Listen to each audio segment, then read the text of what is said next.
Louvado seja o nome do Senhor Jesus. É com alegria que estamos aqui mais uma vez para meditar na palavra do Pai. Que Deus continue abençoando a sua vida, que o Senhor continue abençoando a todos. Capítulos 8 e 9, ainda no livro de Romanos. Nós vamos ver aqui uma palavra muito abençoada. É um livro muito bem elaborado pelo Espírito Santo, através da mente, das ações de Paulo, juntamente com a igreja primitiva. E nós vamos ver logo aqui no capítulo 8, falando acerca da nova vida debaixo da graça. Vai continuar falando como é importante vivermos segundo a vontade de Deus, segundo o espírito de santidade e de adoção. O Senhor nos adotou, somos filhos agora do nosso Deus, nós somos filhos. E diz assim no primeiro versículo: portanto, agora nenhuma condenação há para os que estão em Cristo Jesus, que não andam segundo a carne, mas segundo o Espírito. Porque a lei do Espírito de vida em Cristo Jesus me livrou da lei do pecado e da morte. Porquanto o que era impossível à lei, visto como estava enferma pela carne, Deus, enviando o seu Filho em semelhança da carne, do pecado, pelo pecado condenou o pecado na carne. Glória a Deus. Então não há mais condenação para nós.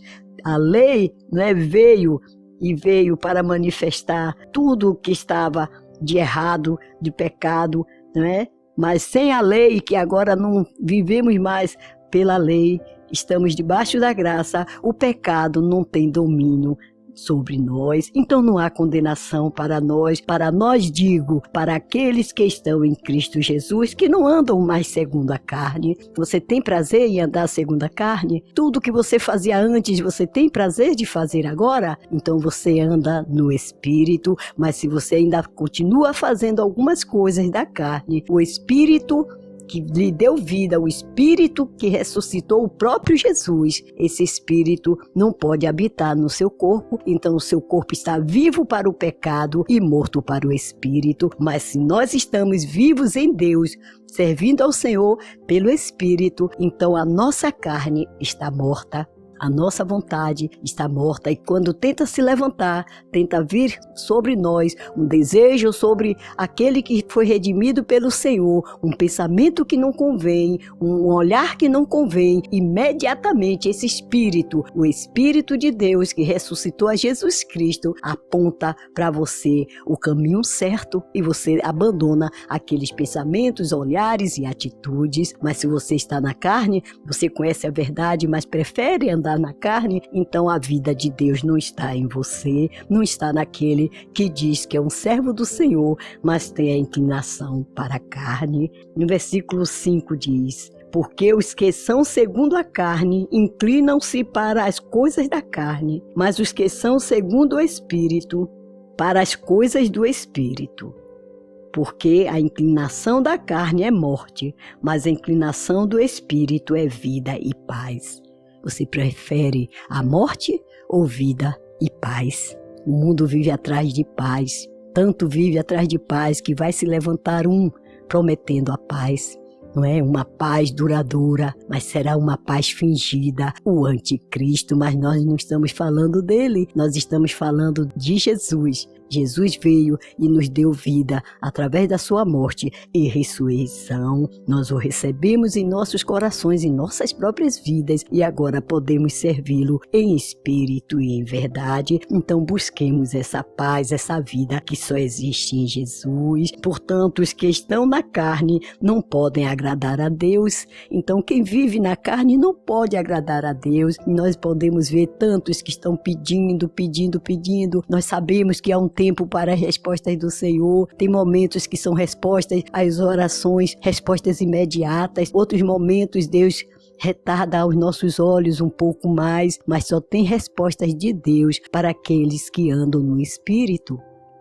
E muitas vezes não recebemos. O povo de Deus não recebe, aquele chamado povo de Deus não recebe, o chamado povo de Deus não recebe as coisas, os pedidos, não recebe como respostas às suas orações, porque estão inclinados para a carne, mas na hora da luta, na hora da dificuldade, vai clamar a esse Deus que é Espírito. Vamos andar em Espírito o tempo todo e não vamos satisfazer os desejos da carne. O versículo 9 diz: vós, porém, não estáis na carne, mas no Espírito.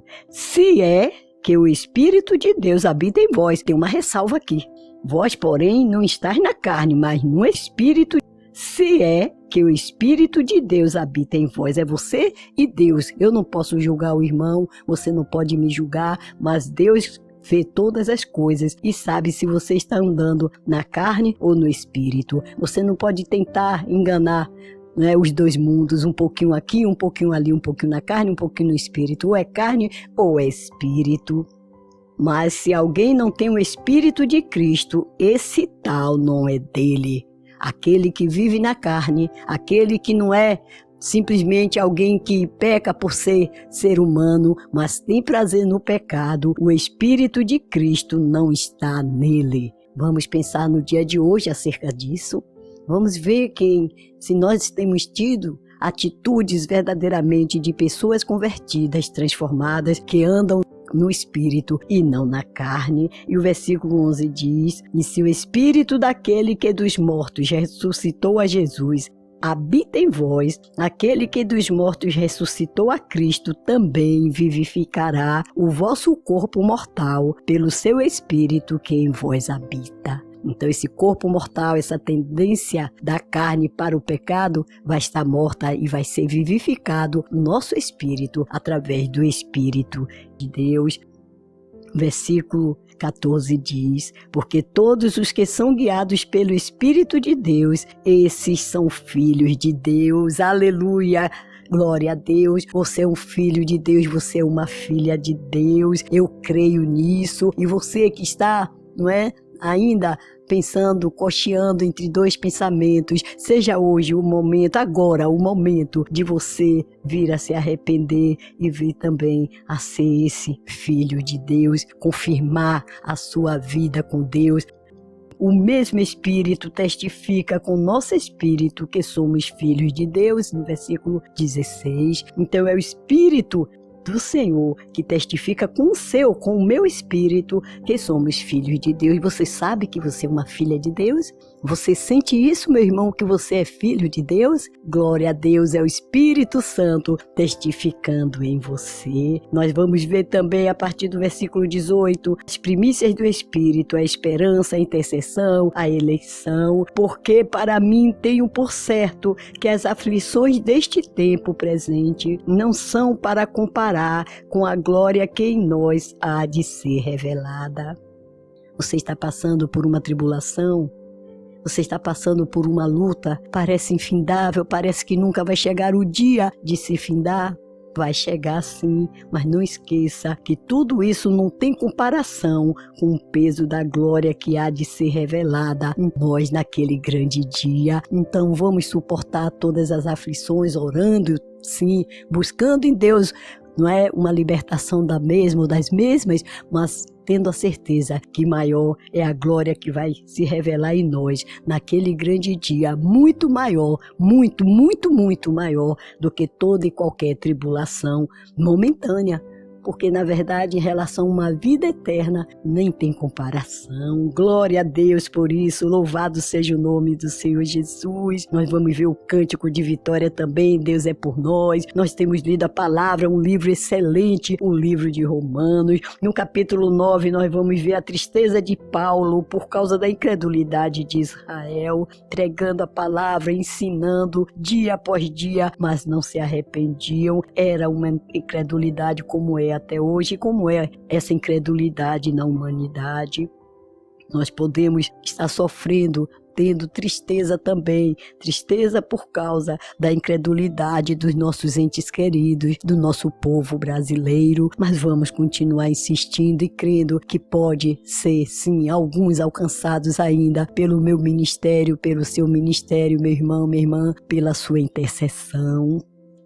O versículo 2 diz: tenho grande tristeza e contínua dor no meu coração.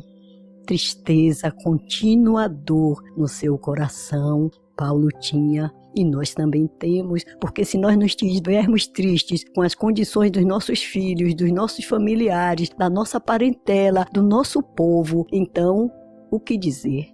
Somos filhos de Deus? Queremos ver vidas salvas? Ou não? Estamos acomodados com a nossa salvação e os outros que se lixem, como diz, não é o ditado? Não, vamos sim sentir essa dor contínua nos nossos corações por essas vidas que não receberam Jesus. Vamos orar, vamos interceder, vamos fazer tudo que nós podemos fazer para que alcancemos para Deus essas vidas, mas a decisão sempre será de cada um.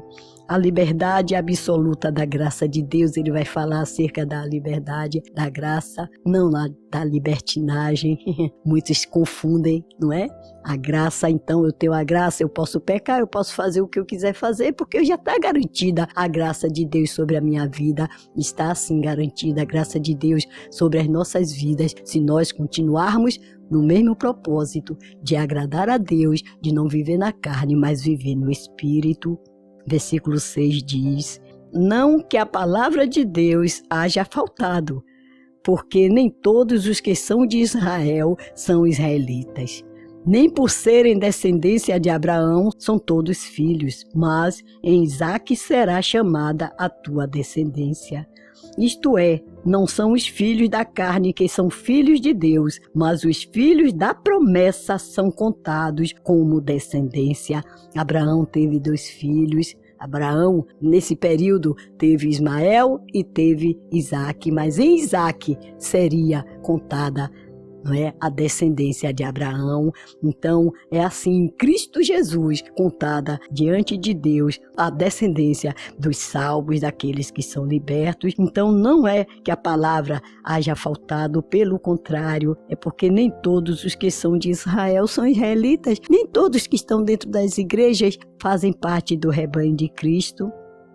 Nem por serem descendência de Abraão, que Deus disse que em Abraão seriam benditas todas as famílias da terra, mas através da descendência de Abraão, em Isaque, a palavra de Deus se cumpre sim.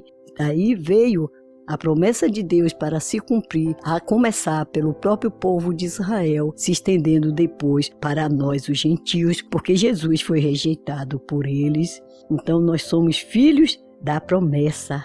Nós somos contados pela promessa que Deus fez a Abraão e Isaque. Então nós somos sim descendência divina. Nós somos eleitos, nós estamos garantidos para uma salvação eterna. Não abandone essa vida com Deus por prazeres momentâneos, por pensamentos momentâneos que possam lhe dar prazer, mas que vão lhe trazer uma amargura de alma, de espírito, uma dor na carne, e até você venha não ser salvo, porque salvo uma vez, salvo para sempre, não. Se você é salvo, sim, é salvo para sempre, mas para isso vamos continuar debaixo da graça, vivendo debaixo da graça, fazendo as obras da graça, abençoando vidas, intercedendo por vidas, desenvolvendo o ministério, sem nos esquecer que devemos andar em todo o tempo em espírito. Deus, em nome de Jesus, entregamos as nossas vidas mais uma vez diante de Ti, com perdão para os nossos pecados e Te agradecendo, Senhor, porque muitas são as bênçãos que Tens derramado sobre nós. Deus, olha para os Teus servos que têm passado lutas e dificuldades, tribulações que não se comparam com o peso de glória, da glória que há de ser revelada a esses Teus servos, a nós, naquele grande dia. Mas Te pedimos neste momento, ó Senhor, consola os aflitos, conforta os corações enlutados, liberta, Senhor Deus, os lares dos Teus filhos, abençoa com toda a sorte de bênçãos, Senhor, guarda a família do Teu povo, guarda as famílias do Teu povo, povo, guarda o Brasil, liberta a nossa nação, salva o nosso povo. Muito obrigado, Deus, porque nós continuamos tristes, sim, porque estamos vendo familiares, parentes, Senhor Deus, vizinhos, o nosso povo, este mundo, Senhor, perdido, mas continuamos sim com a dor contínua, uma dor contínua nos nossos corações, mas confiando que o Senhor vai fazer muito ainda através do teu povo, através da igreja. Abençoa a igreja do Senhor aqui na terra, dá-nos, ajuda-nos na nossa santidade e pureza. Em nome de Jesus pedimos e agradecemos por todas as bênçãos. Amém. Com amor em Cristo, missionária Auxiliadora Freitas.